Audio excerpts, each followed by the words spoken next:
Ninguém perguntou o nome dela. Era só mais uma estagiária carregando documentos que ninguém lia. Até o dia em que o CEO gritou, "Suma daqui", na frente de todos, e descobriu, tarde demais, que havia expulsado a herdeira da empresa que ele tanto queria destruir. Giovana Monteiro chegou antes de todo mundo. Não por obrigação. Não porque o regulamento exigia. Mas porque havia aprendido, ainda criança, sentada no colo do pai enquanto ele revisava relatórios na madrugada, que quem chega cedo vê o que os outros nunca veem. E era exatamente isso que ela havia vindo fazer. Ver. O prédio da Monteiro em Associados tinha 23 andares de vidro espelhado que cortavam o céu da cidade como uma lâmina. O nome do pai estava gravado na fachada em letras de metal escovado. Letras que Augusto Monteiro havia escolhido pessoalmente numa tarde de um ano que Giovana ainda lembrava com clareza, quando ela tinha a altura da mesa dele e achava que o mundo inteiro cabia dentro daquele escritório. Agora o nome estava lá. O pai, não. Giovana passou pela catraca com o crachá de estagiária pendurado no pescoço. Foto simples, nome simples, cargo simples. Nada que chamasse atenção. Nada que fizesse alguém parar e perguntar. Era exatamente assim que precisava ser. O segurança da recepção nem levantou os olhos. Ela subiu pelo elevador de serviço, não pelo social, onde as câmeras eram melhores e os rostos mais conhecidos. E chegou ao 11º andar, onde ficava o setor de contratos e documentação. Seu setor. O lugar onde, havia semanas, ela organizava pastas, carimbava folhas, arquivava documentos e fingia não entender nada do que lia. E lia tudo. O setor acordava devagar. Chegavam aos poucos. Fernanda Siqueira, coordenadora de documentação, sempre com 2 cafés na mão e uma expressão de quem já estava cansada antes de começar. Depois Tiago Romeu, analista, que jogava a mochila na cadeira e passava os primeiros minutos olhando para a tela sem realmente ver nada. Por último vinha Sônia Parede, assistente administrativa, que organizava a mesa com uma precisão quase ritualística antes de ligar o computador. Nenhum deles prestava atenção em Giovana. Ela era a estagiária. Chegava cedo, ficava até tarde, não reclamava de nada e nunca fazia perguntas desnecessárias. O tipo de profissional que os setores adoram ter por perto, presente o suficiente para ser útil, discreta o suficiente para ser esquecida. Era uma arte. E Giovana havia ensaiado cada detalhe. Naquela manhã, havia um lote novo de contratos para arquivamento. Chegou em cima da mesa dela às primeiras horas. Uma pilha considerável, presa por um elástico grosso, com um bilhete de Fernanda, pedindo que tudo estivesse organizado antes do meio-dia. Giovana começou a folhear. Eram contratos de fornecimento, na maioria. Nada fora do comum. Mas no meio da pilha, na 13ª folha, havia algo diferente. Um contrato de prestação de serviços consultivos com uma empresa chamada Grupo Valência, um nome que ela já havia visto antes em outro documento, numa circunstância que na época havia parecido irrelevante e que agora, com mais contexto, deixava um incômodo difícil de nomear. Giovana leu devagar. Releu. O valor era alto. Alto demais para o tipo de serviço descrito. E a cláusula de confidencialidade, a cláusula 6, parágrafo único, era redigida de uma forma tão ampla que cobria praticamente qualquer questionamento futuro sobre a natureza dos serviços prestados. Alguém não queria que esse contrato fosse questionado. Ela estava fotografando discretamente a página quando a porta do setor se abriu com uma força desproporcional ao tamanho do homem que entrou. Renato Vasconcelos. CEO da Monteiro em Associados havia 2 anos, desde que Augusto havia adoecido e precisado se afastar. Homem de postura impecável, terno sempre alinhado, cabelo sempre no lugar. O tipo de pessoa que ocupa o centro de qualquer ambiente sem precisar se esforçar, como se o espaço ao redor naturalmente se reorganizasse para acomodá-lo. Atrás dele vinha Clarice Borba, diretora financeira, com uma pasta debaixo do braço e a expressão fechada de quem foi acordada mais cedo do que gostaria para uma reunião que não pediu. "Fernanda", disse Renato sem cumprimentar mais ninguém. "Onde está o contrato do Grupo Valência?" Fernanda Siqueira se levantou tão rapidamente que quase derrubou o café. "Estava aqui, senhor." "No lote de hoje para arquivamento. Está aí desde quando?" "Chegou essa manhã. Eu pedi para a estagiária. E então Renato Vasconcelos olhou para Giovanna pela primeira vez. Não foi um olhar de reconhecimento. Foi o tipo de olhar que as pessoas lançam para objetos. Rápido, utilitário, sem nenhuma tentativa de enxergar o que está do outro lado. Você, disse ele. O contrato. Onde está? Giovanna levantou os olhos da mesa com calma. O coração batia mais rápido do que ela gostaria, mas a voz saiu exatamente no tom que havia treinado. Neutro, sem cor, sem nada que revelasse o que estava por baixo. Aqui, senhor, ela disse, separando o documento da pilha e estendendo na direção dele. Renato pegou sem agradecer. Folheou as páginas com a velocidade de quem está procurando algo específico e não encontra. A testa franzida foi ficando mais carregada a cada página virada. Esse não é o arquivo completo, disse, largando o contrato na mesa de Giovanna com uma força desnecessária. Cadê os anexos? Fernanda se aproximou. Fernanda, os anexos deveriam estar junto, Eu não estou perguntando para você. Ele cortou, os olhos ainda em Giovanna. Estou perguntando para quem estava com o documento nas mãos. Giovanna não desviou o olhar. Recebi dessa forma, senhor. Sem anexos. Exatamente como está. Sem anexos. Sim. Renato inclinou levemente a cabeça. Era um gesto pequeno, quase imperceptível. Mas Giovanna o reconheceu.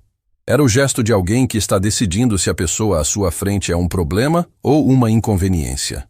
Sabe quanto tempo eu levo resolvendo um contrato desse nível? Disse ele, a voz descendo meio tom. O que era, curiosamente, mais intimidador do que se tivesse subido. Sabe quantas pessoas dependem de decisões que passam por cima dessa mesa? E eu preciso perder meu tempo aqui porque uma estagiária não sabe arquivar um documento completo? O documento chegou incompleto. Giovanna repetiu, com a mesma calma. O documento chegou incompleto. Ele repetiu. E o tom transformava cada palavra dela em algo ridículo. Que conveniente. Fernanda, de onde essa estagiária veio mesmo? Da agência Talento Futuro, senhor. Indicação do departamento de RH. Pois é. Renato olhou para Giovanna como quem olha para algo que não está à altura do ambiente. Isso explica algumas coisas. Tiago Romeu, do outro lado do setor, olhava para a tela do computador com uma intensidade artificial. A intensidade de quem não quer ser notado em cena alheia. Sônia Parede havia parado completamente de digitar. Clarice Borba, a diretora financeira, fitava um ponto na parede com uma expressão que Giovanna não conseguia classificar. Senhor Vasconcelos, disse Giovanna, e havia algo na voz dela que mudou nesse momento. Não o tom, não o volume, mas a textura. Como quando um instrumento que estava sendo tocado suavemente de repente encontra a nota para a qual foi afinado. Se os anexos não estavam no lote, significa que não chegaram ao setor. O caminho lógico seria verificar com quem enviou o documento originalmente. Silêncio. Renato olhou para ela. Não com raiva ainda, com algo mais perigoso. Atenção real.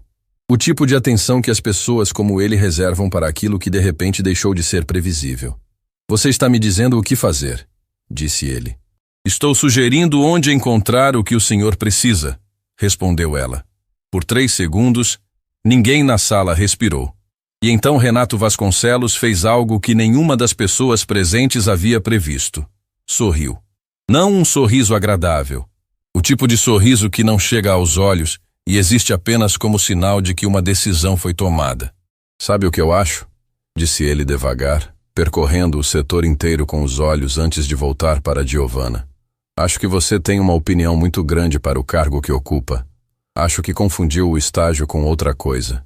E acho, ele fez uma pausa calculada, que pessoas assim criam um ambiente que não combina com o que construímos aqui. Fernanda abriu a boca. Fechou. Pegue suas coisas, disse Renato, e a frase caiu no setor como uma porta batendo. E suma daqui, hoje. O silêncio que se seguiu era diferente de todos os silêncios anteriores. Era o tipo de silêncio que acontece depois de algo irreversível, quando o ar ainda carrega o som das palavras, mas os corpos ainda não sabem como reagir. Tiago Romeu olhou para a mesa. Sônia Parede apertou as mãos no colo. Clarice Borba, a diretora financeira que havia ficado em silêncio durante toda a cena, desviou os olhos para a janela com uma expressão que, Se Giovanna não estivesse ocupada demais controlando a própria respiração, teria reconhecido como culpa. Giovanna ficou parada por um momento. Apenas um momento. Então começou a organizar a mesa com movimentos precisos e calmos. Juntou os documentos, empilhou as pastas no lugar certo, guardou o bloco de anotações na gaveta que não seria mais dela. Cada gesto era o oposto do que Renato Vasconcelos esperava. Não havia pressa, não havia tremor, não havia nenhum sinal de que aquelas palavras haviam atingido o que ele pretendia atingir. Pegou a bolsa, caminhou até a porta e parou. Não se virou completamente. Apenas o suficiente para que as palavras chegassem ao centro do setor com clareza absoluta. "O Grupo Valência", disse ela, a voz tranquila como quem comenta o tempo lá fora. "O senhor deveria verificar os pagamentos dos últimos meses, especialmente as transferências para a conta de compensação registrada no contrato." O rosto de Renato Vasconcelos mudou. Não muito. Só o necessário para que quem estivesse prestando atenção percebesse que aquela frase havia tocado em algo real. Algo que ele não esperava que uma estagiária soubesse, ou pudesse saber, ou tivesse tido acesso para descobrir. "Até mais", disse Giovanna. E saiu. No elevador de descida, ela ficou de frente para o espelho metálico da porta. Olhou para o crachá de estagiária pendurado no pescoço. Para a foto pequena, o nome simples, o cargo simples. Tirou o crachá, guardou na bolsa e tirou o celular para enviar uma mensagem para um único contato na agenda. Um contato sem nome, registrado apenas com 2 iniciais. AM. A mensagem era curta. "Precisamos conversar. Hoje." 3 andares acima, na sala do CEO, Renato Vasconcelos ficou parado no centro do setor de contratos por um tempo que ninguém soube medir direito. Depois, olhou para Clarice Borba com uma expressão que a diretora financeira reconheceu imediatamente, porque já havia visto antes, em outras situações, sempre que algo ameaçava sair do controle. "Descobre quem é essa menina", disse ele baixo. O nome completo. De onde veio? Quem a indicou? Tudo. Clarice assentiu sem dizer nada. Mas enquanto saía da sala para cumprir a ordem, havia algo no rosto dela que Renato Vasconcelos não percebeu, porque nunca prestava atenção suficiente nas pessoas ao redor para notar detalhes assim. Ela já sabia quem era a estagiária. E sabia há muito mais tempo do que ele imaginava. Augusto Monteiro não era um homem que chorava facilmente. Havia construído uma empresa do zero com as próprias mãos. Havia enfrentado crises que fariam qualquer pessoa sensata desistir. Havia perdido a mulher cedo demais e criado a filha sozinho sem deixar que a dor virasse desculpa. Chorar não estava no repertório dele. Não por frieza, mas porque havia aprendido a transformar tudo que doía em combustível. Mas quando o celular vibrou na mesa de cabeceira e ele viu a mensagem de Giovanna, 2 linhas curtas que carregavam um peso enorme, algo apertou no peito do homem que ninguém havia conseguido dobrar em décadas. "Precisamos conversar. Hoje." Augusto ficou olhando para a mensagem por um longo tempo. O quarto estava em meia luz, as persianas fechadas do jeito que o médico havia recomendado para controlar a enxaqueca que voltava toda vez que o estresse passava do limite. Do lado de fora, a cidade seguia seu barulho indiferente. Ele digitou apenas uma palavra: "Venha." A casa de Augusto Monteiro ficava num bairro tranquilo, de ruas arborizadas e portões altos. O tipo de endereço que não aparece em revista, mas que as pessoas certas conhecem. Giovanna cresceu naquelas paredes, conhecia cada corredor, cada som que a madeira fazia quando o vento batia pela janela do corredor, o cheiro específico da biblioteca onde o pai passava as tardes quando ainda tinha saúde para isso. Chegou no fim da tarde. Dorival, o motorista de confiança da família havia mais de 20 anos, abriu o portão sem precisar ser chamado. Olhou para Giovanna com aquela expressão que as pessoas constroem quando querem demonstrar que notaram alguma coisa, mas decidiram não perguntar. "Ele está na biblioteca", disse apenas. Giovanna atravessou o corredor, passou pela sala onde as fotos da família ocupavam uma parede inteira. Ela pequena no colo do pai, ela na formatura, ela e Augusto numa viagem que fizeram anos atrás, quando ele ainda estava bem, e o futuro parecia uma estrada aberta. Parou por um segundo diante de uma das fotos. Depois continuou. A biblioteca tinha cheiro de papel velho e café. Augusto estava sentado na poltrona de couro perto da janela, com um livro fechado no colo que claramente não havia sido lido. Quando Giovanna entrou, ele levantou os olhos, e ela viu naquele instante o quanto o pai havia envelhecido nos últimos meses. Não fisicamente, não só. Havia algo nos olhos dele que estava diferente.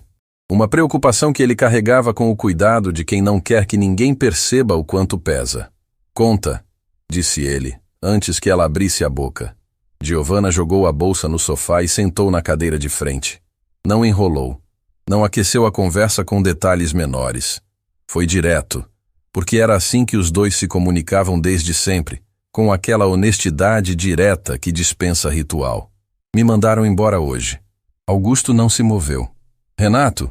Ele mesmo, na frente de todo o setor. Giovanna cruzou os braços. Mas isso é o que menos importa agora. O que importa então? O Grupo Valência. O nome aterrissou na biblioteca como uma pedra jogada num lago até então completamente parado. Augusto ficou imóvel por 3 segundos exatos. Depois se recostou na poltrona com o movimento devagar de quem precisa de um segundo para decidir como reagir. Onde você viu esse nome? Num contrato que passou pelo setor hoje. Prestação de serviços consultivos. Valor acima do padrão para o escopo descrito. Cláusula de confidencialidade redigida de forma ampla demais para ser acidente. Giovanna parou. Olhou para o pai.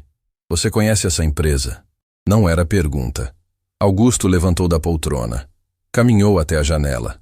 Ficou de costas para a filha por um tempo que ela não tentou interromper, porque conhecia esse silêncio. Era o silêncio de quem está pesando quanto da verdade é seguro dizer e quanto precisa ser protegido ainda por um pouco mais de tempo.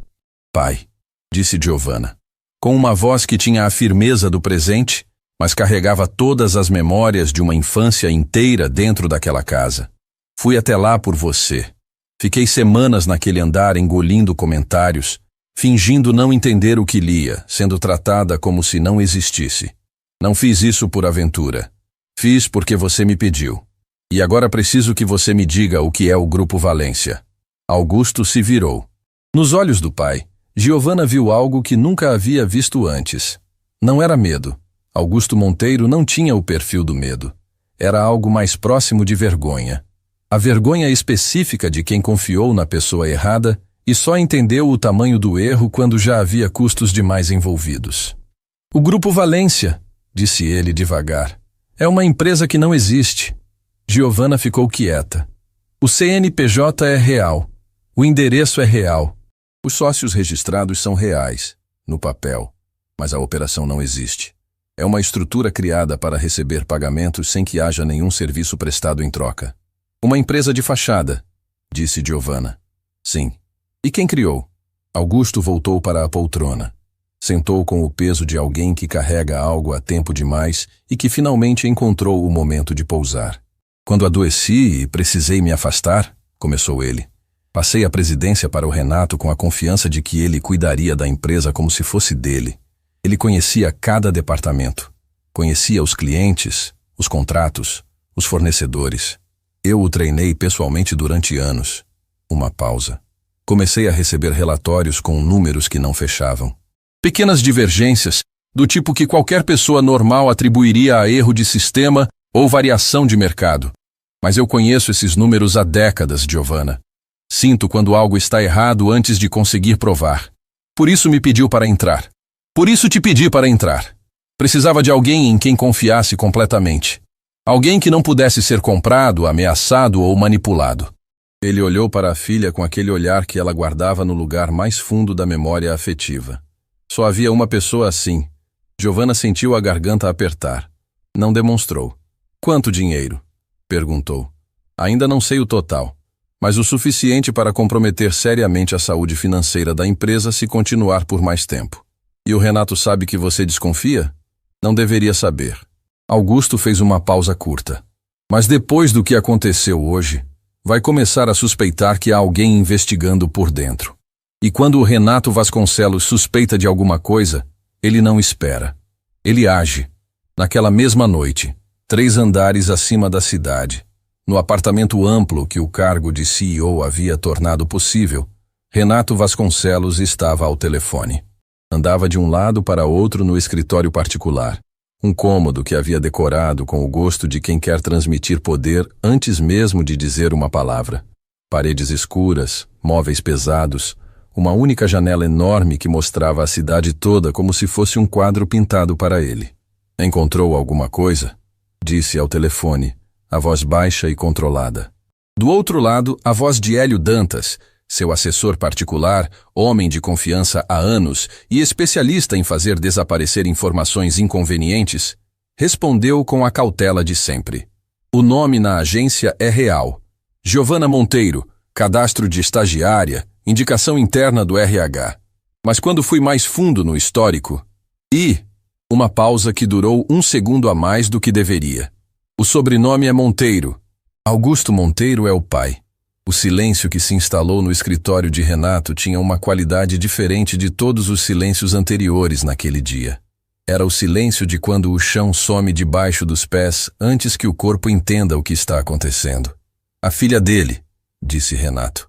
Não como pergunta, como alguém que está repetindo uma frase para ver se ela muda de sentido na segunda vez.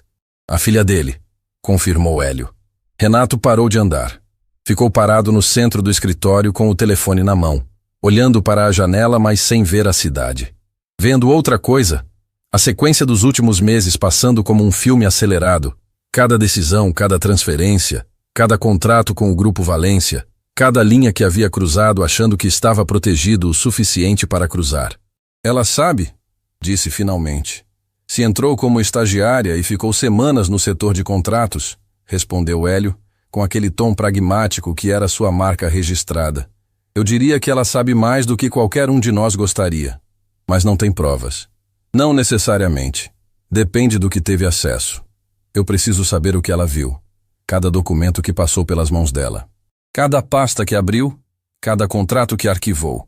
A voz de Renato havia descido mais um tom. E preciso saber antes que ela leve qualquer coisa ao pai. Pode já ser tarde para isso. Pode. Mas enquanto não for, a gente age. Renato desligou. Ficou parado mais alguns segundos. Depois caminhou até a mesa, abriu a gaveta inferior e tirou uma pasta fina. O tipo de pasta que não estava em nenhum sistema, que não havia passado por nenhum protocolo, que existia apenas naquele espaço físico entre a madeira e o fundo falso da gaveta. Abriu.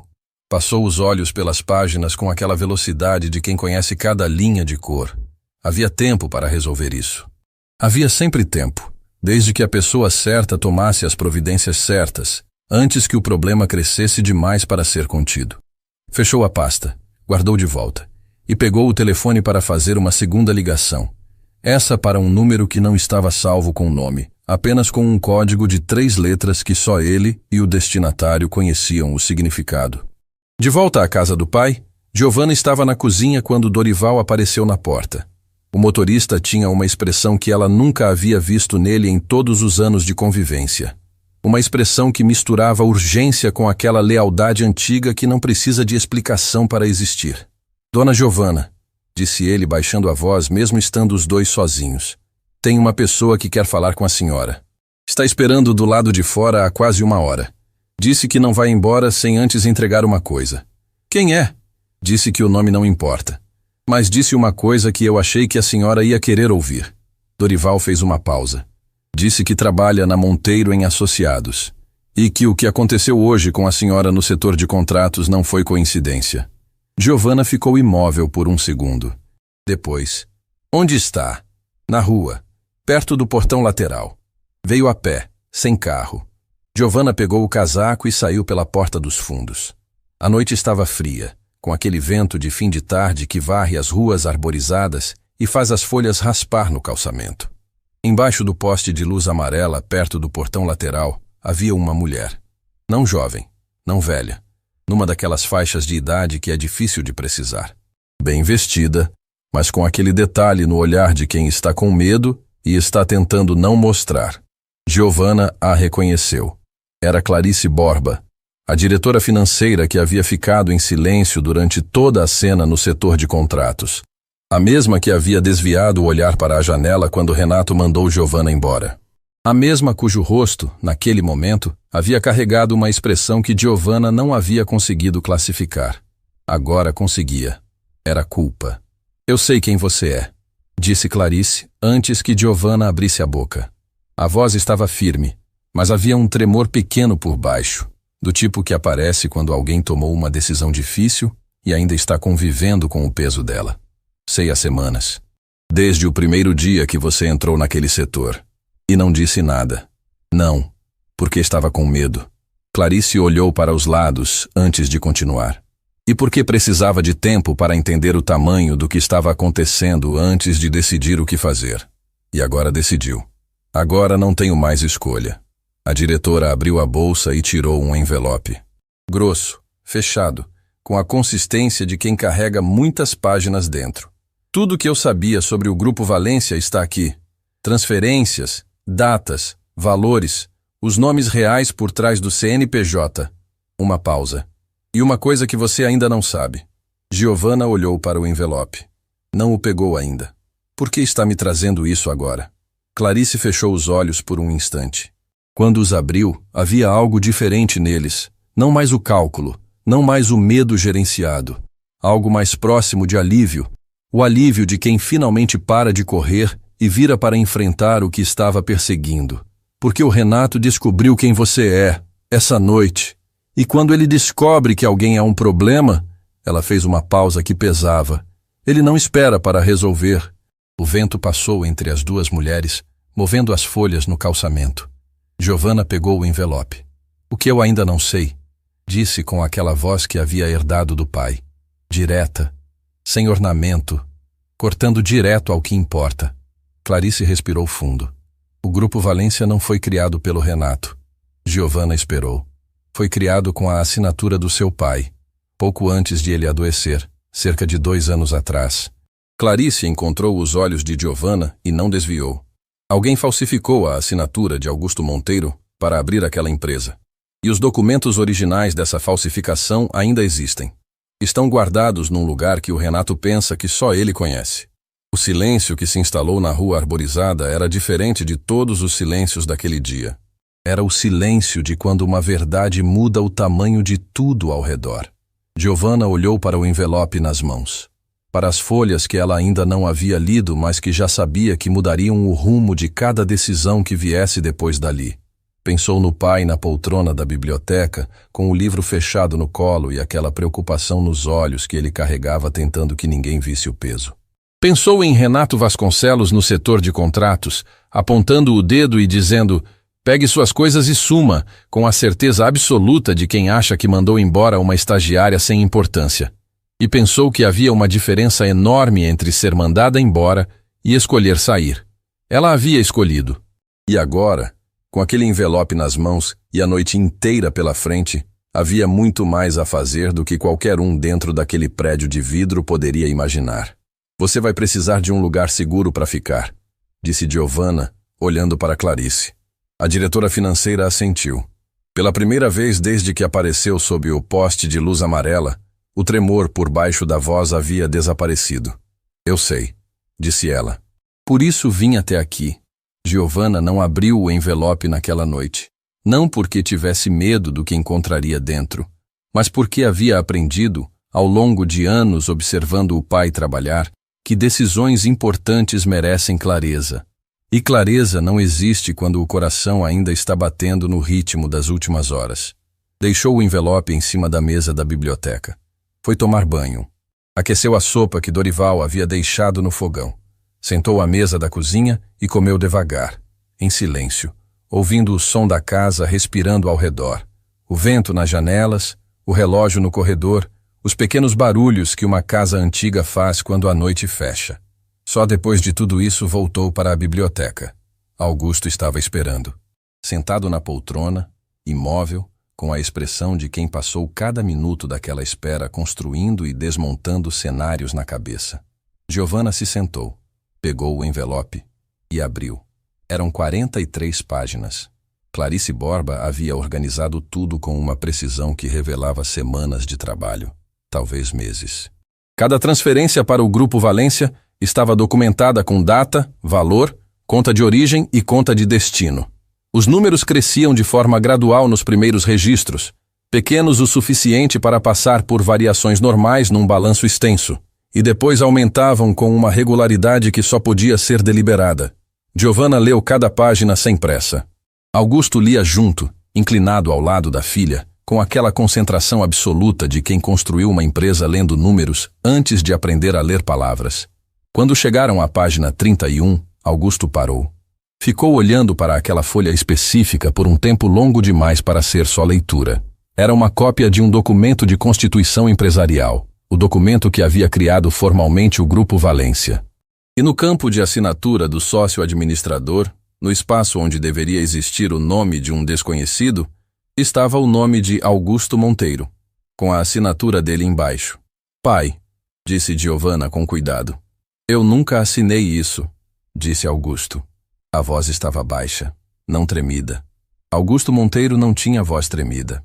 Mas havia algo nela que Giovanna reconheceu como a contenção de alguém que está segurando por dentro algo muito maior do que o que aparece por fora. Eu sei. Essa assinatura é uma falsificação. Eu sei. Giovanna tocou o braço do pai por um momento. E é exatamente por isso que precisamos dos documentos originais que a Clarice mencionou. Com a falsificação original em mãos, qualquer perito grafotécnico desfaz isso em horas. Augusto ficou em silêncio por um tempo. Depois, devagar, como quem retoma o controle de uma respiração que havia desregulado sem perceber, se recostou na poltrona. O Renato passou anos dentro desta empresa, disse ele. Eu o vi crescer, vi quando errava, vi quando aprendia, vi quando amadurecia. Eu me orgulhava disso. Uma pausa que pesava mais do que qualquer palavra. Ensinei a ele tudo o que sei sobre este negócio. E ele usou cada coisa que eu ensinei para me trair. Giovanna não respondeu imediatamente. Havia falas que não pediam resposta, pediam presença. Então ficou ali, ao lado do pai, no silêncio da biblioteca que cheirava a papel velho e café frio, deixando que o peso daquilo ocupasse o espaço que precisava ocupar. Depois de alguns instantes disse, onde o Renato guardaria documentos que não quer que ninguém encontre? Augusto olhou para ela. Tem um cofre, disse. No escritório dele. 9º andar, parede lateral direita, atrás do quadro que ele mesmo escolheu quando assumiu o cargo. Uma pausa mínima. Eu sei que existe porque mandei instalar quando aquele era meu escritório. Ele nunca soube disso. Na manhã seguinte, Giovanna acordou antes do alarme. Ficou deitada por alguns minutos, olhando para o teto do quarto que havia sido dela durante toda a infância. O mesmo teto com a pequena mancha no canto direito que ela havia passado anos tentando convencer a mãe que parecia um mapa. A mãe nunca havia concordado. Agora não havia mais quem discordasse. Levantou. Havia uma decisão a tomar, e ela sabia exatamente qual era. Clarice Borba havia dormido no quarto de hóspedes. Giovanna não a havia deixado sair sozinha depois do que a diretora havia revelado. Quando desceu para a cozinha, encontrou Clarice sentada à mesa com as 2 mãos em volta de uma xícara de chá, com a expressão de quem não dormiu mais do que 2 horas. Preciso voltar ao prédio, disse Giovanna direto. Clarice levantou os olhos. Renato sabe quem você é. Eu sei. Giovanna serviu café e sentou na cadeira de frente. Mas ele não sabe o que eu sei. E enquanto essa diferença existir, tenho uma janela. É arriscado. Tudo que vale a pena tem algum risco. Giovanna olhou para Clarice. Você tem acesso ao 9º andar? A diretora financeira ficou em silêncio por um momento. Não o silêncio de quem não sabe a resposta. O silêncio de quem sabe e está pesando o custo de dizê-la. Tenho, disse finalmente. Meu crachá tem liberação para todos os andares executivos. Renato nunca restringiu meu acesso porque sempre achou que eu estava do lado dele. E estava? A pergunta saiu direta, sem suavização. Giovanna precisava saber, não como acusação, mas como informação. Clarice merecia a honestidade de ser questionada sem rodeios. A diretora não desviou o olhar. No começo, respondeu, com aquela honestidade específica de quem decidiu que não tem mais nada a proteger além da própria consciência. Quando o Renato começou, os desvios eram pequenos. Eu sabia que havia irregularidades, mas convenci a mim mesma de que eram ajustes, que havia uma explicação, que não era meu lugar questionar. Ela parou. Depois os valores cresceram. E eu continuei em silêncio, porque a essa altura já sabia o suficiente para me incriminar junto com ele se viesse à tona. Fiquei presa entre o medo de falar e o peso de ficar quieta. O que mudou? Você. Clarice olhou para Giovanna com uma expressão que misturava algo parecido com gratidão e vergonha na mesma medida. Quando vi aquela cena no setor de contratos, uma estagiária sendo mandada embora por tentar fazer a coisa certa, algo não me deixou mais dormir. Porque eu reconheci em você a mesma coisa que reconheci em mim mesma anos atrás, antes de ir cedendo. A recusa de abaixar a cabeça quando algo está errado. Uma pausa. Não quero ser a pessoa que ficou quieta enquanto destruíam uma empresa que um homem bom construiu a vida inteira.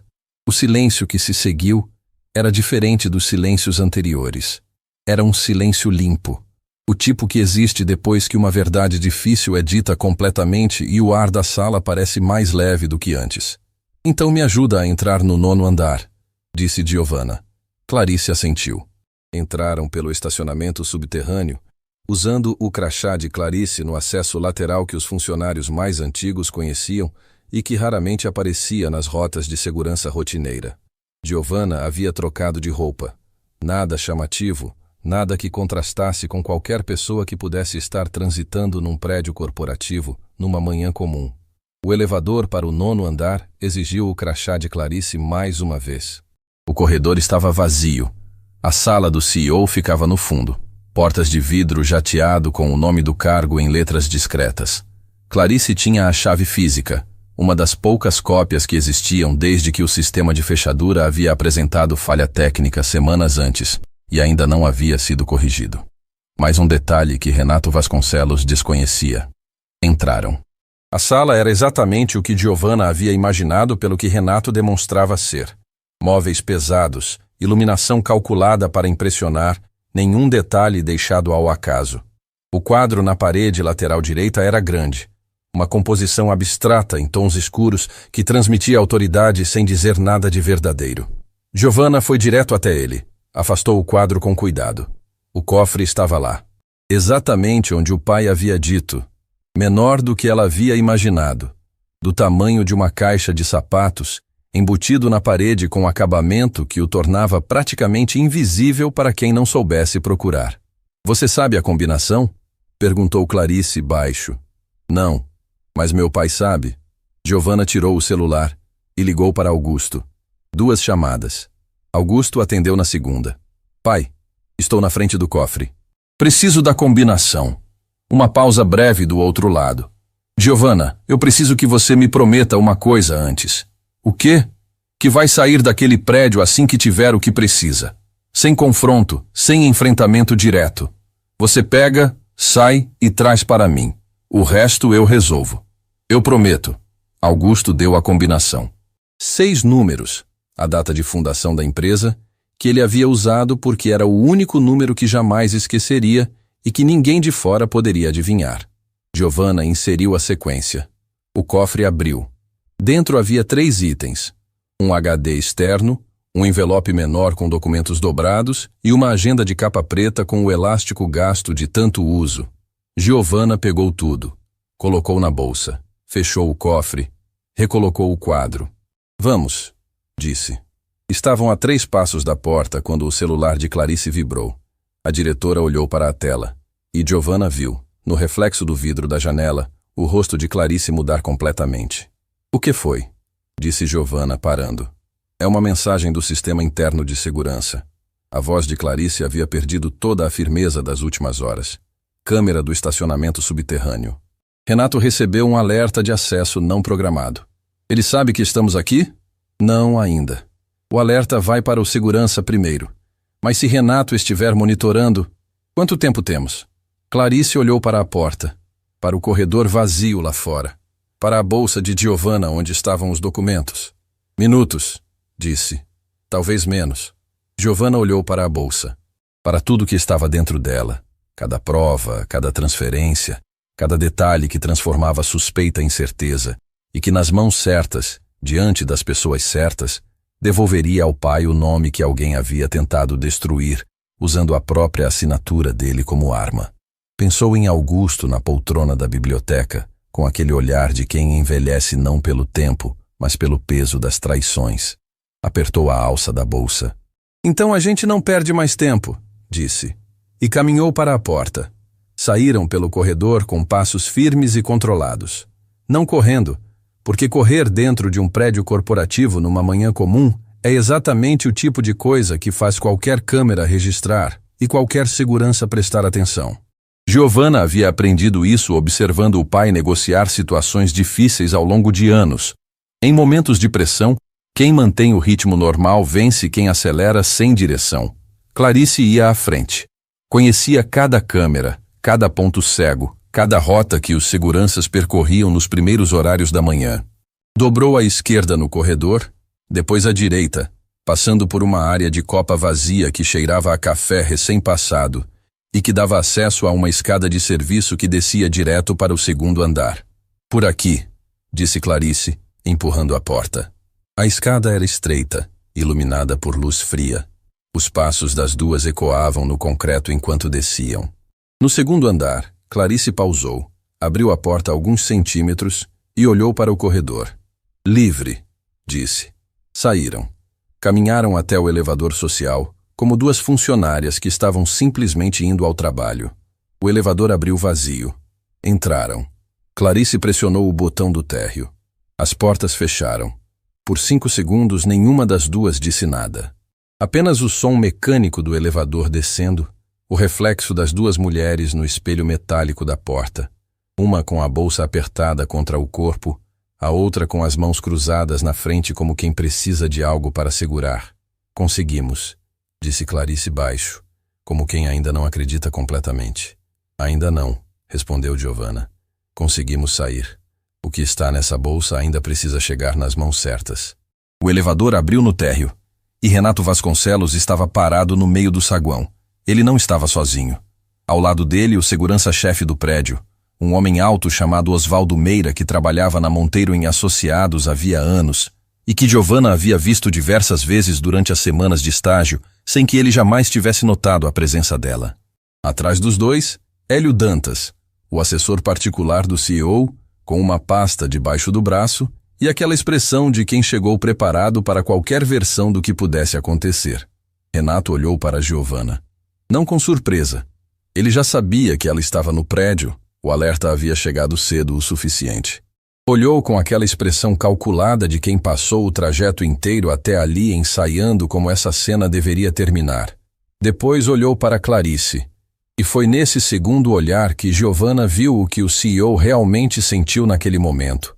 Não raiva de Giovanna, que era uma adversária que ele havia subestimado, mas a traição de Clarice, alguém em quem havia confiado, alguém que sabia demais e que havia escolhido o lado errado. Esse olhar durou apenas 1 segundo. Depois foi coberto pela máscara de sempre. Que conveniente, disse Renato, a voz no mesmo tom controlado de sempre. A ex-estagiária voltando para uma visita, com a diretora financeira como guia. O saguão estava parcialmente ocupado, alguns funcionários chegando, outros já se encaminhando para os elevadores. Ninguém parou, mas alguns diminuíram o passo, captando a tensão no ar da forma instintiva que as pessoas têm quando algo está prestes a acontecer num ambiente onde as coisas normalmente seguem um roteiro. Giovanna não respondeu ao comentário. Olhou para Osvaldo Meira. Bom dia, Osvaldo. O segurança-chefe piscou. Ninguém no prédio chamava ele pelo nome no primeiro cumprimento, especialmente não com aquela naturalidade. Bom dia, respondeu por reflexo, antes de se recuperar e olhar para Renato como quem pede orientação. Essa mulher, disse Renato sem alterar o tom, acessou uma área restrita sem autorização. Quero que seja retida até que possamos verificar o que está carregando nessa bolsa. Retenção, repetiu Giovanna, olhando para Osvaldo com calma absoluta. Osvaldo, antes de tomar qualquer decisão, preciso que você saiba uma coisa. Meu nome é Giovanna Monteiro. Augusto Monteiro é meu pai. E o que está nessa bolsa pertence a ele. O saguão havia ficado mais quieto do que deveria para aquele horário. Os funcionários que diminuíram o passo haviam parado completamente. Numa daquelas situações em que o instinto humano de testemunhar algo importante vence qualquer pretexto de discrição. Osvaldo olhou de Giovanna para Renato. De Renato para Giovanna. É verdade? Disse ele, olhando para o CEO. A pergunta era simples. Mas o fato de tê-la feito já dizia tudo sobre onde a lealdade daquele homem realmente estava, quando a situação ficava séria. Renato Vasconcelos não respondeu de imediato. E esse silêncio de 2 segundos foi o maior erro que cometeu naquela manhã. Renato, disse Hélio Dantas baixo no ombro do CEO. Talvez não seja o momento. Está bem, disse Renato, recuando meio passo com aquele controle forçado de quem percebeu que o terreno sob os pés mudou e ainda está tentando calcular para onde andar. Pode ir, mas isso não termina aqui. Eu sei, disse Giovanna. Termina no lugar certo, com as pessoas certas. Olhou para Clarice. Vamos. As duas saíram pelo portal giratório da entrada principal. O sol da manhã bateu no rosto de Giovanna quando pisou na calçada. Aquele sol de início de dia que tem uma qualidade diferente do resto, como se a luz ainda estivesse decidindo que forma tomar. Atrás delas, através do vidro da fachada, Renato Vasconcelos ficou parado no saguão, olhando para a saída. Hélio Dantas estava ao lado dele, falando baixo, mas o CEO não parecia ouvir.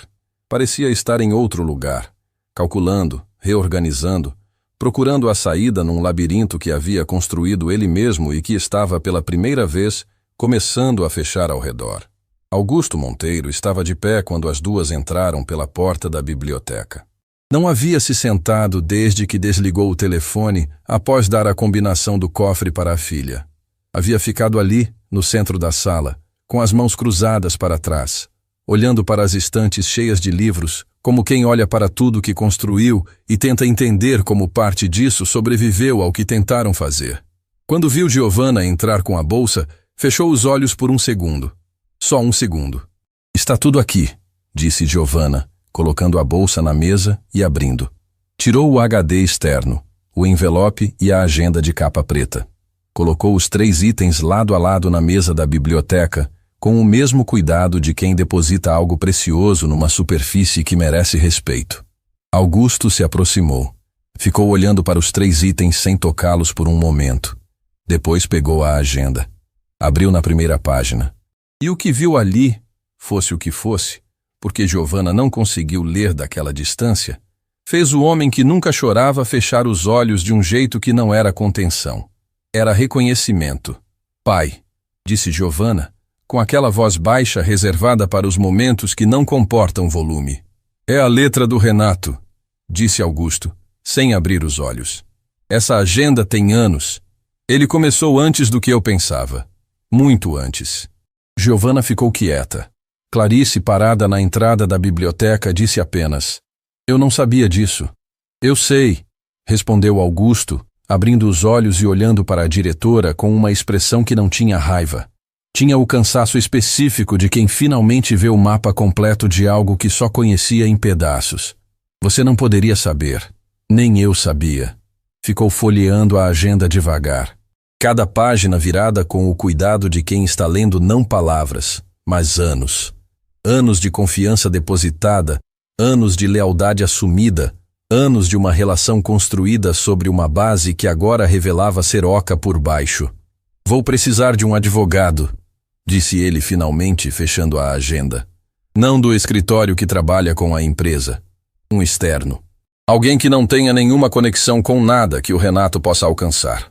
Já pensei nisso, disse Giovanna. Tenho um nome. Augusto olhou para a filha com aquele olhar que ela conhecia desde criança. O olhar de quem está vendo não a pessoa à frente, mas tudo que essa pessoa representa. Tudo que foi investido, sofrido, esperado, e que agora estava de pé na frente dele com uma bolsa nas mãos e a coluna reta. Como você está? Perguntou ele. Não sobre a situação, sobre ela. A pergunta pegou Giovanna levemente desprevenida. Não porque fosse inesperada, mas porque havia semanas que ninguém havia feito aquela pergunta específica com aquele peso específico. Estou bem, disse depois de 1 segundo. Estou com raiva. Uma pausa. Mas estou bem. Augusto assentiu. A raiva passa, disse ele. O que você fez não passa. Fica. Mais tarde, quando Clarice havia saído para fazer contato com seu próprio advogado e Augusto havia se recolhido ao quarto para descansar, O médico havia sido claro sobre os limites que o estado de saúde dele impunha, e Giovanna havia aprendido a respeitar esses limites sem que o pai precisasse pedir. Ela ficou sozinha na biblioteca. Sentou na poltrona do pai. Abriu o HD externo no notebook que havia pego na escrivaninha. A senha era a mesma combinação do cofre. Augusto havia dito isso enquanto subia para o quarto, dito de passagem, como quem menciona um detalhe óbvio. Os arquivos se abriram. Eram centenas de documentos, planilhas, contratos, e-mails exportados, registros de transferências. Giovanna começou a organizar mentalmente o que havia diante dela. Não como filha, não como alguém com raiva ou com medo, mas com aquela parte dela que havia sido treinada para enxergar estrutura onde outros viam caos. E foi então, na 17ª pasta do HD, que encontrou algo que não esperava. Não era um documento do Grupo Valência. Era um arquivo de áudio, com data de semanas atrás. E o nome do arquivo era uma sequência de números sem sentido aparente. O tipo de nomenclatura que alguém usa quando quer que um arquivo exista sem ser encontrado. Giovanna conectou o fone de ouvido, deu play, e ouviu a voz de Renato Vasconcelos. Inconfundível, clara, sem nenhum ruído de fundo que sugerisse que ele sabia que estava sendo gravado, dizendo o nome de alguém que Giovanna nunca havia ouvido antes. Um nome que não estava em nenhum dos documentos, em nenhum contrato, em nenhuma transferência. Um nome que, quando Giovanna pesquisou nos arquivos seguintes, aparecia conectado a algo muito maior do que desvios financeiros numa única empresa. Ela tirou o fone de ouvido devagar. Ficou em silêncio na biblioteca escura, com o reflexo da tela iluminando o rosto, ouvindo o relógio no corredor contar cada segundo com aquela precisão indiferente que os relógios antigos têm. Renato Vasconcelos não estava agindo sozinho. Nunca havia estado. O arquivo de áudio durava 11 minutos e 42 segundos. Giovanna ouviu 3 vezes, não porque não havia entendido na primeira, mas porque havia detalhes, inflexões, pausas, escolhas de palavras, que só se revelam completamente quando o ouvido já sabe o que está procurando. Era um método que havia desenvolvido anos atrás, quando ainda estava na faculdade, e o professor de análise contratual dizia que todo documento tem 2 camadas, o que está escrito e o que quem escreveu não percebeu que estava revelando. O mesmo valia para conversas gravadas. Na primeira escuta, ouviu os fatos. Na segunda, ouviu a dinâmica entre as 2 vozes. Renato falando com a naturalidade de quem está entre iguais, o que significava que a pessoa do outro lado tinha tanto ou mais poder do que ele. Na terceira escuta, ouviu o medo. Porque havia um momento exatamente no minuto 7, em que Renato Vasconcelos, o homem que mandava pessoas embora sem piscar, que controlava ambientes inteiros pela força da própria presença, baixava a voz de um jeito que não era discrição, era submissão. E a voz do outro lado, naquele momento, dizia apenas: "Você cuida da sua parte, eu cuido do resto. E Renato, não me faça lembrar porque você precisa de mim." O nome dito naquela conversa era Décio Fontana. Giovanna digitou o nome no notebook. Os resultados apareceram em segundos, porque Décio Fontana não era um nome obscuro. Era o tipo de nome que aparece em colunas de negócios, em listas de conselhos de administração, em fotos de eventos corporativos onde as pessoas importantes ficam no centro e os outros se organizam ao redor como se a gravidade funcionasse diferente perto de certa gente. Sócio majoritário de um grupo de investimentos chamado Fontana Capital. Conselheiro de 3 empresas de grande porte. Homem discreto. O tipo de discrição que não é humildade, mas estratégia. Que não aparece nas manchetes porque prefere aparecer nas decisões. E havia uma conexão que Giovanna encontrou na 5ª página de resultados, num artigo de uma publicação especializada de alguns anos atrás, mencionada de passagem como contexto histórico de uma negociação maior. Décio Fontana havia tentado adquirir a Monteiro em Associados. Havia anos, quando a empresa ainda estava crescendo e Augusto havia recusado a oferta sem titubear, dizendo publicamente que não havia valor monetário capaz de transformar o que havia construído em ativo de terceiros. A recusa havia sido educada na forma, mas definitiva no conteúdo. E aparentemente Décio Fontana não havia esquecido. Giovanna fechou o notebook. Ficou olhando para a parede da biblioteca por um longo tempo, organizando internamente a arquitetura do que havia descoberto. Não era apenas um CEO corrupto desviando dinheiro por ganância própria. Era um plano construído com paciência, anos de paciência, para enfraquecer a empresa por dentro, criar uma estrutura de desvios que comprometesse a reputação de Augusto, e no momento certo, quando a Monteiro em Associados estivesse suficientemente fragilizada, surgir como comprador de uma empresa que ninguém mais conseguia sustentar, elegante, frio e completamente dependente de que ninguém dentro da empresa tivesse coragem suficiente para olhar na direção certa. Ninguém havia olhado, até uma estagiária com documentos nas mãos ser mandada embora num setor de contratos numa manhã comum. Na manhã seguinte, Giovanna entrou no quarto do pai antes que ele acordasse. Sentou na cadeira perto da cama, a mesma cadeira que havia sido dela durante anos de infância, quando adoecia e Augusto ficava acordado do lado lendo em voz alta até ela dormir. O quarto tinha aquela luz específica de manhã cedo, dourada e oblíqua, que entrava pela fresta da persiana e desenhava listras no assoalho. Quando Augusto abriu os olhos, encontrou a filha olhando para ele com uma expressão que ele reconheceu. "Você descobriu alguma coisa", disse, antes de se sentar. "Décio Fontana", respondeu ela. O nome levou 2 segundos para aterrissar completamente. Giovanna viu o exato momento em que chegou. Não pelo susto, mas pelo oposto do susto. Pela confirmação silenciosa de quem ouve um nome que havia intuído, mas esperava nunca confirmar. "Você sabia", disse Giovanna. "Suspeitava", corrigiu Augusto, se sentando devagar na cama. "Depois que os números começaram a não fechar, pensei em todos que tinham motivo. O nome do Fontana apareceu nessa lista desde o começo. Mas suspeita sem prova não é nada. Agora temos prova." Giovanna colocou o notebook sobre a cama e deu play no arquivo de áudio. Augusto ouviu em silêncio com os cotovelos nos joelhos e o rosto levemente inclinado para a frente. A postura de quem está recebendo uma informação importante e recusa deixar que o peso emocional interfira na absorção dos fatos. Quando o áudio terminou, ficou em silêncio por quase 1 minuto. 11 minutos, disse finalmente. 11 minutos e 42 segundos, confirmou Giovanna. É suficiente? Com o restante do HD, os documentos do cofre e o depoimento da Clarice, disse Giovanna, com aquela precisão que não era frieza, era foco. É mais do que suficiente.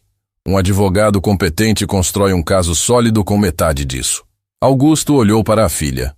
Não com o olhar do pai avaliando a filha, com o olhar de alguém que está vendo, talvez pela primeira vez com toda a clareza, o que a pessoa à sua frente se tornou, enquanto ele não estava prestando atenção da forma devida. Você foi lá dentro, disse ele. A voz estava baixa. Sozinha. Semanas naquele andar, sem que ninguém soubesse quem você era. Uma pausa. Eu não devia ter pedido isso. Você pediu a pessoa certa, disse Giovanna. Sim. Augusto colocou a mão no ombro da filha por um momento. Mas ainda não devia ter pedido. Era o tipo de coisa que só um pai diz. E que só uma filha entende completamente.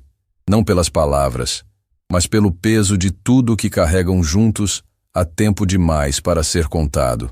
O advogado que Giovanna havia mencionado se chamava Braulio Sampaio. Não era um nome famoso. Não tinha escritório em torre de vidro nem foto em capa de revista especializada. Trabalhava num conjunto comercial de médio porte no centro da cidade, com uma equipe pequena e uma reputação construída não em visibilidade, mas em resultados, especificamente em casos de crimes corporativos, onde os réus tinham dinheiro suficiente para tornar qualquer processo complicado. Giovanna o conhecia há anos. Havia cruzado com ele numa situação profissional anterior, antes de qualquer coisa que viesse depois, e havia guardado o contato com aquele instinto de quem reconhece competência quando encontra, independente do contexto. Chegaram ao escritório de Braulio com o HD externo, os documentos do cofre, o envelope de Clarice e o notebook com o arquivo de áudio. Clarice os encontrou lá. Havia chegado antes, como combinado, para adiantar o contexto com o advogado. Braulio Sampaio era um homem de gestos econômicos e atenção absoluta. Ouviu tudo sem interromper, Tomou notas num bloco físico com uma caneta que parecia ter sido usada centenas de vezes e só fez perguntas quando cada pessoa havia terminado completamente de falar. Quando terminou de ouvir, ficou em silêncio por alguns segundos. Depois disse: "O áudio é a peça central." Olhou para Giovanna. "Você sabe como foi gravado?" "Não.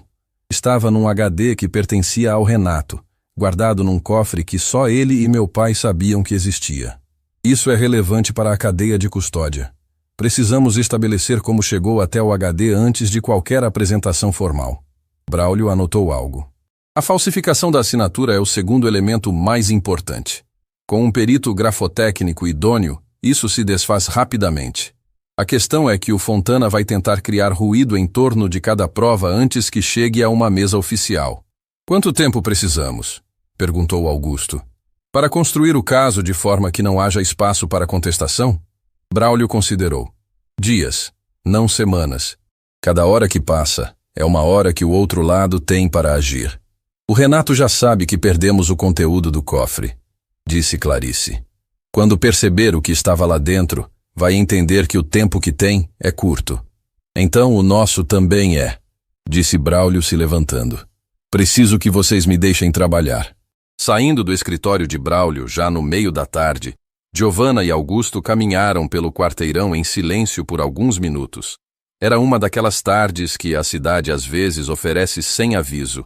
Temperatura equilibrada, vento suave, a luz dourada que torna qualquer calçada um pouco mais habitável do que o normal.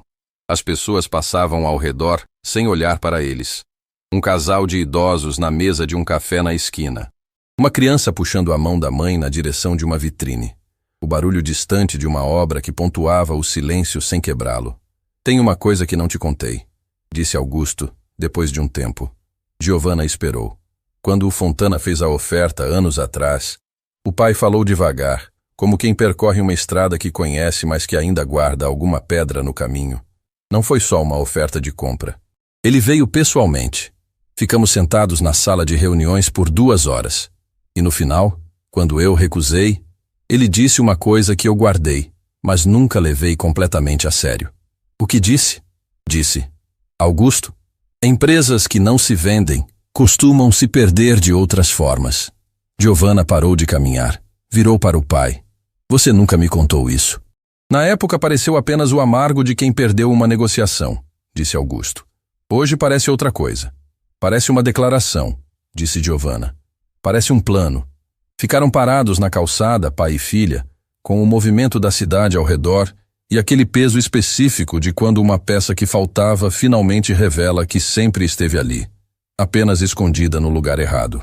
Giovanna pensou em tudo que havia custado chegar até aquele ponto. Nas semanas de invisibilidade no 11º andar, nos documentos que fingiu não entender. Na manhã em que Renato Vasconcelos apontou o dedo para ela e disse palavras que eram para diminuir e que, na prática, haviam colocado em movimento exatamente o que ele mais queria evitar. Pensou que havia um tipo de ironia que só a vida consegue construir com essa precisão. "Pai", disse ela. "Sim, isso termina." Não era uma promessa emocional, era uma afirmação técnica, do tipo que ela fazia quando tinha certeza absoluta do que estava dizendo. "Temos o áudio, temos a falsificação, temos as transferências, temos o depoimento da Clarice e temos o Braulio." Augusto olhou para a filha por um longo momento. "Você sabe o que mais me dói em tudo isso?" disse ele. "O quê?" "Não é o dinheiro, não é a empresa." Ele fez uma pausa. "É que eu olhei para o Renato durante anos e vi um filho, não de sangue, mas da forma que importa. Alguém que você cria, em quem você investe, a quem você abre portas que não existiriam sem você. E descobrir que tudo que ele construiu aqui estava sendo usado para me destruir." A voz falhou. Só por um segundo. Augusto a recompôs com a rapidez de sempre. Mas aquele segundo foi suficiente para Giovanna entender que havia feridas no pai que os documentos do cofre não cobriam. Que a traição de Renato Vasconcelos não era só corporativa, era pessoal, íntima, do tipo que deixa marca não no balanço financeiro, mas em como uma pessoa passa a olhar para as outras dali em diante. Ela colocou a mão no braço do pai. Não disse nada, porque havia momentos em que a presença vale mais do que qualquer palavra que pudesse ser escolhida. Ficaram assim por um instante, pai e filha numa calçada comum, com o peso de tudo que ainda estava por vir e a clareza de que, pela primeira vez desde que aquela história havia começado, estavam do lado certo de cada prova que precisavam ter. Quando Giovanna tirou a mão e retomou o passo, o celular vibrou. Era uma mensagem de Braulio Sampaio. 5 palavras. Precisamos nos reunir, agora. Urgente. Giovanna mostrou a tela para o pai. Augusto leu, assentiu. E os dois voltaram pelo mesmo caminho que haviam vindo, com o passo mais rápido desta vez. Porque quando um advogado como Braulio Sampaio usa a palavra urgente, não é retórica. É sinal de que algo mudou. Braulio Sampaio estava de pé quando entraram. Não era o tipo de homem que ficava de pé por agitação. Era metódico, controlado, do tipo que pensa 3 vezes antes de qualquer gesto. Por isso, vê-lo de pé no centro do próprio escritório com a gravata levemente afrouxada e o bloco de notas aberto na mão, foi o primeiro sinal de que o que estava por vir era sério. Sentem, disse ele, apontando para as cadeiras sem rodeio. Giovanna e Augusto sentaram. Clarice já estava lá, numa cadeira no canto, com as mãos no colo e uma expressão que confirmava que havia sido ela a trazer a informação que gerou a mensagem urgente. Pode falar, disse Augusto. Braulio colocou o bloco sobre a mesa e olhou para os dois com aquela objetividade de quem respeita os clientes o suficiente para não amenizar o que precisa ser dito. Renato Vasconcelos entrou em contato com um juiz vinculado ao Tribunal Comercial desta cidade. Uma pausa de 1 segundo. Não diretamente. Por meio de um intermediário. Alguém que transita entre os 2 mundos há anos e que, até hoje, havia mantido esse trânsito suficientemente discreto para não levantar bandeiras. O código de 3 letras, disse Giovanna. Braulio olhou para ela. Como você sabe? No HD havia registro de uma segunda ligação que Renato fez na mesma noite em que descobriu minha identidade. O número estava salvo com 3 letras, não nome, código. O intermediário se chama Saulo Breves, disse Braulio. Advogado de carreira, formalmente aposentado, informalmente ainda muito ativo nos bastidores. Tem relacionamentos construídos ao longo de décadas com figuras do sistema judicial. O advogado cruzou os braços. O contato que Renato fez por meio do Saulo tinha um objetivo específico: obter uma liminar de urgência que bloqueie qualquer processo contra a Monteiro em Associados e seus dirigentes sob a alegação de que as provas foram obtidas de forma ilegal. A entrada no cofre, disse Giovanna. Exatamente. A estratégia deles é simples e eficiente se executada antes que a gente chegue primeiro. Contestar a cadeia de custódia de cada prova, especialmente o HD, e os documentos físicos, alegando invasão de propriedade privada. Se conseguirem eliminar antes que eu protocole o processo, tudo o que vocês trouxeram do cofre pode ser declarado inadmissível. Augusto ficou em silêncio por alguns instantes. Depois perguntou, com aquela voz que não subia mesmo quando o assunto justificava. Quanto tempo temos? Se o Saulo Breves está movendo isso agora, respondeu Braulio. Horas, não dias. O que se seguiu foram as 3 horas mais intensas que Giovanna havia vivido desde que pisou pela primeira vez no 11º andar da Monteiro em Associados, fingindo ser apenas uma estagiária. Braulio montou uma força-tarefa dentro do próprio escritório. 2 associados foram chamados com urgência. Uma mulher chamada Petra Cavalcante, especialista em direito corporativo, e um homem mais jovem, chamado Danilo Fonseca, que dominava a perícia digital com uma fluência que transformava qualquer HD em livro aberto. Danilo trabalhou no arquivo de áudio por 40 minutos, estabelecendo a cadeia técnica de origem do arquivo, metadados, registro de criação, histórico de acessos. Tudo que provava que o arquivo existia no HD antes de qualquer contato com Giovanna e que havia sido criado pelo próprio sistema do dispositivo, não inserido externamente. Isso derruba o argumento de fabricação, disse ele, sem levantar os olhos da tela. O arquivo tem assinatura digital de origem que é impossível de falsificar retroativamente. E a cadeia de custódia do HD em si? Perguntou Braulio. O HD saiu de um cofre instalado originalmente pelo Sr. Augusto Monteiro, disse Danilo. A propriedade do equipamento é tecnicamente do dono da empresa, não do ocupante temporário do cargo. Petra Cavalcante levantou os olhos do contrato que analisava. Temporário é a palavra exata. Renato Vasconcelos é presidente executivo por delegação. A propriedade da empresa e todos os seus ativos físicos, incluindo instalações e equipamentos, pertence ao acionista controlador. Ela olhou para Augusto. Que é o senhor? Então a entrada no cofre não foi invasão, disse Giovanna. Foi recuperação de patrimônio próprio, confirmou Petra, com testemunha presente. Um olhar para Clarice. O que fortalece ainda mais. Pela primeira vez naquela tarde, algo no rosto de Braulio relaxou meio tom. Vamos protocolar agora, disse ele, antes que o Saulo Breves chegue ao juiz. Enquanto a equipe de Braulio trabalhava, Giovanna saiu para o corredor. Precisava de 5 minutos. Não de descanso. De silêncio. O tipo de silêncio que não existe dentro de um ambiente onde todo mundo está em movimento acelerado e o ar parece ter uma voltagem diferente do normal. Encostou na parede do corredor e ficou olhando para o teto por um momento. O celular vibrou. Era uma mensagem de um número que ela reconheceu imediatamente. Fernanda Siqueira, a coordenadora do setor de contratos. Aquela que havia ficado imóvel na manhã da demissão, que não havia dito uma palavra quando Renato apontou o dedo e mandou Giovanna embora. A mensagem dizia: eu sei que não fiz nada naquele dia. Me arrependo. Se precisar de alguém que estava lá e viu tudo, pode contar comigo. Giovanna ficou olhando para aquelas 2 linhas por um tempo que foi mais longo do que o necessário para lê-las. Pensou em Fernanda parada atrás da mesa, olhando para a pasta com uma intensidade artificial. Pensou em Tiago Romeu com os olhos fixos na tela do computador. Em Sônia Parede com as mãos paralisadas no teclado. Em Osvaldo Meira, o segurança-chefe que havia piscado quando ela disse o próprio nome no saguão, não de surpresa, mas de reconhecimento tardio de algo que ele deveria ter questionado antes. Pessoas comuns, em situações que exigiam mais do que tinham disponível naquele momento. Giovanna entendeu aquilo.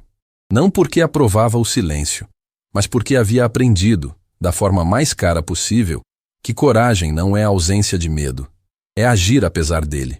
E nem todo mundo encontra esse ponto ao mesmo tempo. Respondeu: obrigada. Vou precisar sim. Guardou o celular e voltou para dentro. O protocolo foi feito às 4 da tarde.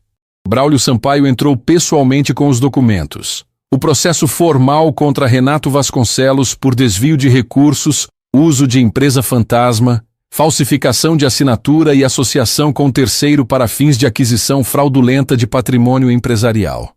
Décio Fontana estava nominalmente incluído como coautor, com o áudio como prova principal da articulação entre os dois. 2 horas depois, chegou a informação de que a liminar solicitada pelo intermediário Saulo Breves havia sido negada pelo próprio juiz a quem foi direcionada. Que ao receber o pedido e verificar que um processo já havia sido protocolado formalmente contra as mesmas partes, devolveu o pedido sem análise de mérito. Braulio comunicou isso pessoalmente, com uma concisão que dizia mais do que qualquer comemoração. Chegamos primeiro. Naquela noite, Augusto Monteiro pediu para jantar em casa. Não num restaurante, não numa comemoração formal.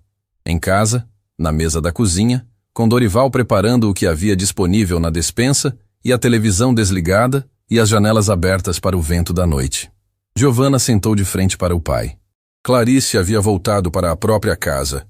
Braulio havia garantido que ela estava segura e que seu depoimento formal seria colhido nos dias seguintes com todas as proteções legais necessárias. Eram apenas os dois. Augusto comeu pouco, como havia comido pouco nos últimos meses. Giovanna notou isso sem comentar.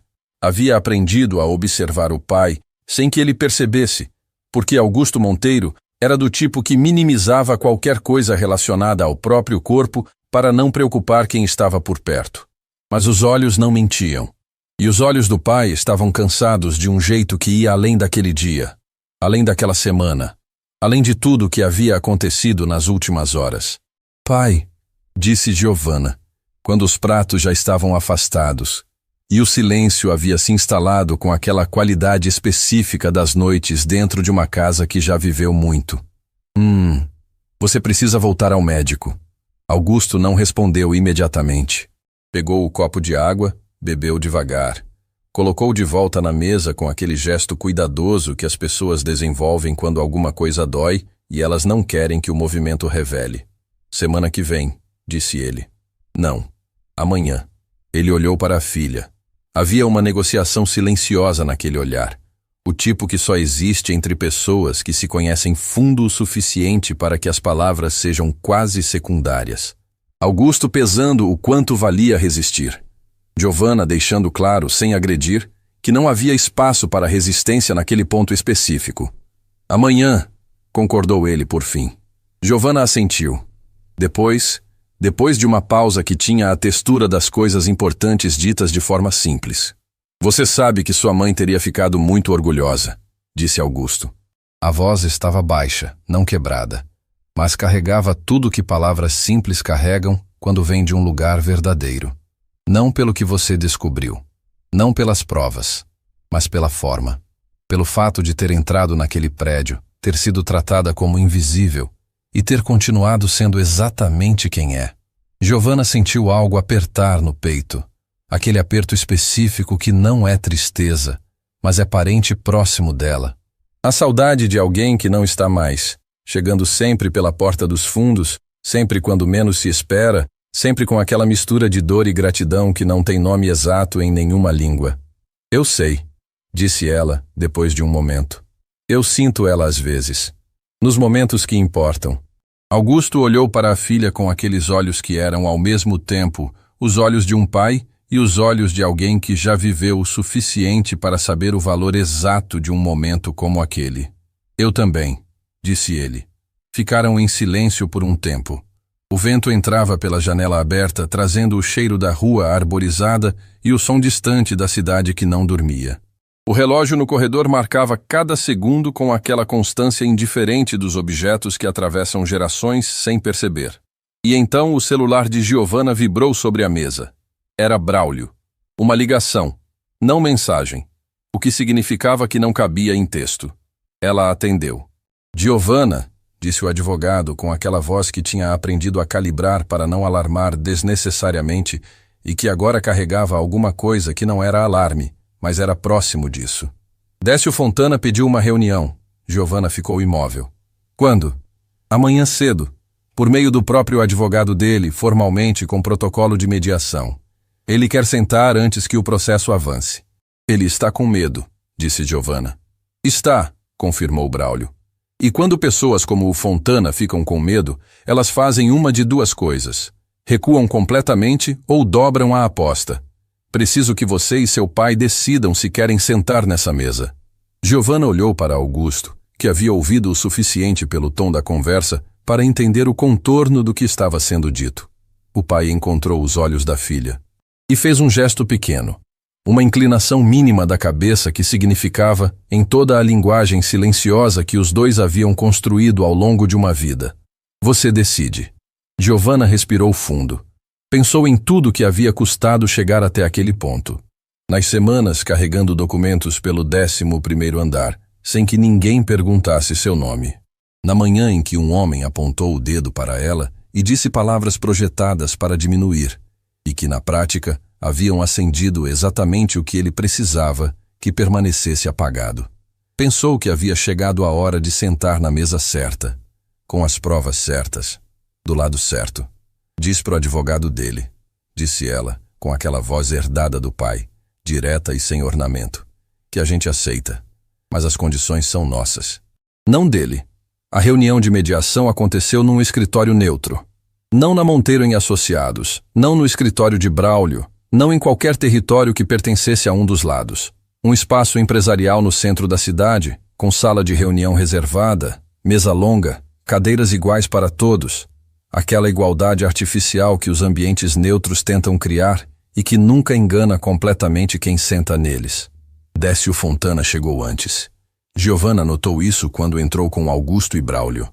O empresário estava sentado no lado oposto da mesa de terno escuro, com 2 advogados ao lado e uma expressão que havia sido cuidadosamente construída para transmitir controle. Mas havia um detalhe que aquela expressão não conseguia esconder para quem sabia olhar. Os dedos da mão direita levemente fechados sobre a mesa, abrindo e fechando num ritmo que ele provavelmente não sabia que estava fazendo. Era o gesto de alguém que estava com medo e estava gastando energia demais tentando não mostrar. Augusto Monteiro entrou na sala e olhou para Décio Fontana pela primeira vez em anos. Os dois homens se encararam por um momento que durou mais do que qualquer protocolo de reunião prévia. Não havia cumprimento. Não havia gesto. Apenas o reconhecimento silencioso de duas pessoas que já estiveram do mesmo lado e que o tempo e as escolhas colocaram em lados opostos de uma mesa que nenhuma delas havia planejado ocupar dessa forma. Braulio abriu a pasta e tomou a palavra antes que qualquer outra pessoa pudesse estabelecer o tom. Meu cliente não está aqui para negociar a existência das provas, disse ele com aquela clareza cirúrgica que era sua marca. Está aqui para ouvir o que o Sr. Fontana tem a propor antes que o processo siga seu curso natural. O que significa que o tempo desta reunião é limitado e o conteúdo precisa ser objetivo. O advogado principal de Fontana, um homem de cabelos brancos chamado Armando Quelhas, com o tipo de postura que vem de décadas de tribunais, abriu a própria pasta. Meu cliente reconhece que houve irregularidades na condução das operações da Monteiro em Associados, começou Armando, com a voz modulada de quem escolheu cada palavra com antecedência de horas. E está disposto a... Com licença, disse Augusto. Todos olharam para ele. Era a primeira vez que Augusto Monteiro falava desde que havia entrado na sala. E havia algo na voz dele que fez até Braulio pausar. Não porque foi alto, não porque foi agressivo. Pelo contrário, foi baixa, controlada, carregada com o peso específico de um homem que construiu algo real ao longo de uma vida inteira e que está olhando para quem tentou destruir isso. Décio, disse Augusto, ignorando os advogados e olhando diretamente para o homem à sua frente. Você me disse uma vez que empresas que não se vendem costumam se perder de outras formas. Lembra? Fontana não respondeu, mas os dedos pararam de abrir e fechar. Eu levei anos pensando nessa frase, continuou Augusto. Primeiro achei que era o amargor de quem perdeu uma negociação. Depois, quando as coisas começaram a desmoronar, achei que era uma ameaça que eu havia levado levianamente. Uma pausa que pesava. Mas sabe o que eu entendo agora? Que era insegurança. Que um homem que precisa destruir o que não consegue comprar não é poderoso. É pequeno. E passou anos gastando energia, dinheiro e pessoas reais tentando provar que não é. O silêncio na sala tinha uma qualidade densa. Os dois advogados de Fontana olhavam para a mesa. Armando Quelhas tinha a caneta suspensa no ar, esquecida. Décio Fontana olhou para Augusto por um longo momento. E então, pela primeira vez naquela reunião, a máscara saiu. Não toda, mas o suficiente para revelar embaixo dela não o vilão calculista, mas algo mais humano, e por isso, mais perturbador. Um homem que havia feito escolhas irreversíveis e que estava, naquele instante, entendendo o tamanho exato do que custaram. O que você quer, Augusto? Disse ele. A voz havia perdido o verniz. Quero que o processo siga, respondeu Augusto. Quero que cada irregularidade seja formalmente reconhecida. Quero que meu nome... Ele pausou. E a assinatura que colocaram no meu nome sem minha autorização seja publicamente limpa. Outra pausa. E quero que você, Décio, responda pelo que fez. Não para mim, para o sistema que você usou como ferramenta achando que era imune a ele. Fontana ficou em silêncio. Braulio fechou a pasta. A reunião durou mais 40 minutos. Armando Quelhas fez contrapropostas. Braulio as analisou e rejeitou as que não serviam. Giovanna ficou em silêncio durante quase todo esse tempo, observando, registrando, intervindo em 2 momentos específicos com precisão que fez Armando Quelhas olhar para ela com uma atenção que não havia trazido para a reunião. Quando saíram, o acordo estava desenhado. Fontana cooperaria com a investigação em troca de consideração na sentença.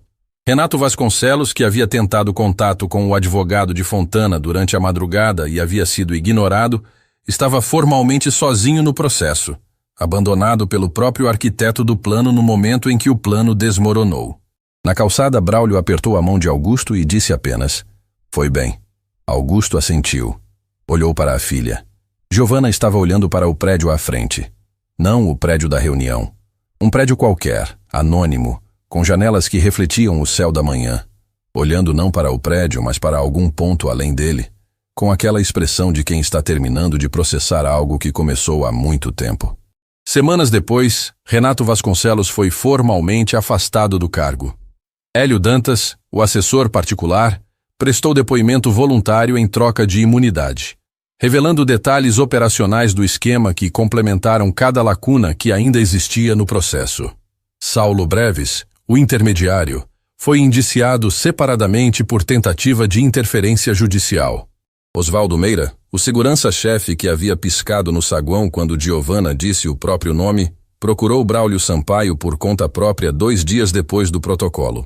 Levou consigo registros de câmera que havia preservado, imagens do dia da demissão, imagens do acesso de Renato ao 9º andar em horários fora do padrão, imagens que ele havia guardado sem saber exatamente por quê, mas que o instinto havia dito para não apagar.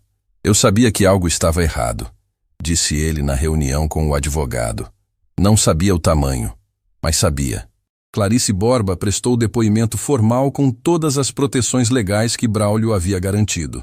Seu testemunho foi, nas palavras do próprio advogado, a coluna vertebral do processo, detalhado, cronológico, corroborado por cada documento do envelope que havia carregado até a casa dos Monteiro naquela noite de vento. No setor de contratos do 11º andar, Fernanda Siqueira reuniu a equipe 2 dias após o afastamento de Renato. Tiago Romeu e Sônia Parede estavam presentes. Não havia pauta formal.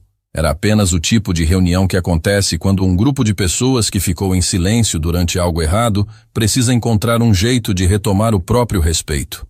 Fernanda disse apenas: "A gente não fez o suficiente naquele dia. Isso não muda. Mas o que fazemos agora, muda." Ninguém discordou. Augusto foi ao médico no dia seguinte à reunião de mediação, como havia prometido. Os exames confirmaram o que o médico já havia dito meses antes. Não havia piora significativa, mas havia necessidade de acompanhamento rigoroso e redução de estresse. O médico usou essa expressão com a seriedade de quem já disse isso antes e sabe que desta vez precisa ser ouvido. Augusto ouviu, não porque havia mudado radicalmente, mas porque havia uma filha do outro lado da mesa do consultório que o olhava com aquele olhar que não pedia, não exigia, não manipulava. Simplesmente estava presente com tanta nitidez que ignorar era impossível. No caminho de volta, sentados no banco traseiro do carro, enquanto Dorival dirigia pelas ruas arborizadas, Augusto pegou a mão da filha. Não disse nada por um longo tempo. Depois: "Eu errei em muita coisa", disse ele. "Em confiar sem questionar. Em me afastar sem garantir que as pessoas certas estavam protegidas. Em achar que construir algo sólido era proteção suficiente contra quem decide atacar por baixo. Pai, deixa eu terminar." A voz era suave. "Eu errei. E você entrou naquele prédio. Carregou documentos. Foi tratada como se não existisse. Foi mandada embora na frente de todo mundo. E em nenhum momento perdeu quem você é." Ele apertou a mão dela. "Isso não veio de mim. Isso é seu. Foi sempre seu." Giovanna sentiu as lágrimas chegarem sem pedir licença. Não tentou segurar. Deixou. Porque havia momentos em que segurar é desperdício. E aquele era um dos momentos em que a única resposta honesta para o que se sente é simplesmente sentir. Dorival, no banco da frente, olhou discretamente pelo retrovisor. E teve o bom senso e a delicadeza de não dizer absolutamente nada. Algum tempo depois, numa manhã comum de semana, Giovanna Monteiro entrou no prédio da Monteiro em Associados pela entrada principal. Não pelo acesso de serviço. Não pelo estacionamento subterrâneo. Pela entrada principal com as portas de vidro que refletiam a cidade inteira antes de abrir, com o saguão de mármore que cheirava a ar-condicionado e café e papel, o cheiro específico de um lugar que funciona, que respira, que continua. O segurança da recepção a cumprimentou pelo nome. Ela respondeu pelo nome dele. No elevador, 2 funcionários que ela não conhecia comentavam sobre uma reunião de equipe. Uma moça jovem, com uma pilha de pastas nos braços, entrou no último segundo antes das portas fecharem e murmurou um pedido de desculpas que ninguém havia cobrado. Giovanna sorriu para ela. Um sorriso pequeno, espontâneo, sem contexto que a moça pudesse decifrar. O 12º andar estava diferente. Não fisicamente. Os mesmos móveis, o mesmo carpete, as mesmas paredes de vidro. Mas havia uma temperatura diferente no ambiente. O tipo de temperatura que um lugar adquire quando algo que pesava é removido e o ar ainda está aprendendo a ocupar o espaço que ficou. Clarice Borba estava na sala dela quando Giovanna passou pelo corredor. Levantou os olhos, acenou com a cabeça. Um gesto simples que carregava tudo o que havia acontecido entre as duas sem precisar de palavra nenhuma. Giovanna acenou de volta. A sala que havia pertencido a Renato Vasconcelos estava vazia. A placa com o cargo havia sido retirada. A porta estava aberta. E pela janela enorme que mostrava a cidade, a luz da manhã entrava sem obstáculo, desenhando um retângulo claro no carpete escuro. Giovanna parou na porta por um momento. Olhou para aquele espaço sem raiva, sem triunfo, sem nenhuma das emoções que as histórias de vingança costumam reservar para esse tipo de cena. Sentiu algo mais silencioso e mais verdadeiro, a sensação de que algumas histórias não terminam com explosão. Terminam com clareza, com o simples reconhecimento de que o que precisava ser feito foi feito, e que o mundo do outro lado disso é diferente do mundo de antes. Não melhor em tudo, não sem cicatrizes, mas mais honesto. Continuou pelo corredor e entrou na sala do conselho, onde Augusto Monteiro a esperava sentado na cabeceira. Não na poltrona da biblioteca desta vez, não no banco do consultório médico, não no banco traseiro do carro. Na cabeceira da mesa que havia construído, da empresa que havia criado, do lugar que era dele e que havia custado mais do que qualquer balanço financeiro poderia registrar para continuar sendo. Ao lado de Augusto estava Braulio Sampaio, com a pasta aberta e a caneta na mão.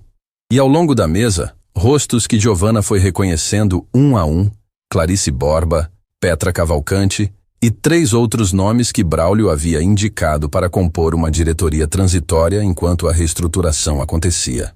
Fernanda Siqueira estava lá também, não como diretora, mas como a pessoa que conhecia o setor de contratos melhor do que qualquer um, e que havia se apresentado quando chegou a hora de quem sabe fazer o que precisa ser feito.